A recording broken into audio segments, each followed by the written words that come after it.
Il s'agit d'abord d'un plan qui a été approuvé par le gouvernement. Ce n'est pas un plan, ce n'est pas un simple caprice. Et c'est avec beaucoup de peine que nous en arrivons là. Dernière sortie médiatique de Louis-Georges Difendi Kouetou il y a une semaine avant son limogeage à la tête de la Camerco ce jeudi. Cette autre turbulence à la tête de la compagnie aérienne camerounaise intervient dans un contexte où la direction générale avait entrepris le licenciement de 130 employés pour motif économique consécutif à la crise sanitaire due au Covid-19.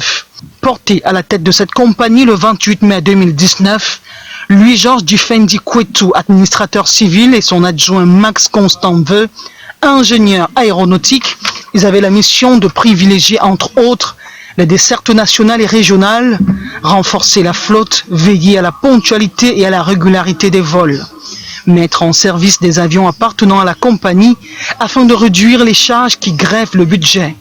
C'était des défis à relever avec un personnel de près de 600 employés pour à peine 2 avions fonctionnels, les MA60 actuellement en réparation. Depuis la reprise le 18 octobre 2020, après des mois d'interruption des vols dans le contexte de Covid-19, la compagnie aérienne camerounaise navigue avec un seul avion en location, le Boeing ukrainien 733 de 144 places qui assure les dessertes domestiques. 17 mois après, l'équipe Difendi Kouetou fait son atterrissage. La mission de mettre l'étoile du Cameroun dans un ciel radieux est désormais confiée à Elangema, nouveau directeur général de la Camerco, et son adjoint Alexandre Fauchivé, pilote de formation et commandant de bord de cette compagnie.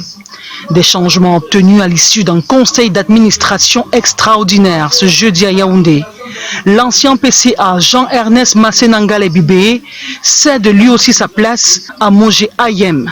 Et avec le vol inaugural en 2011, l'entreprise est à son 7e directeur général. L'on attend les effets du plan de redressement de la compagnie proposé par Boeing à la demande du gouvernement. À quand la cessation du monopole et l'ouverture du marché à la concurrence?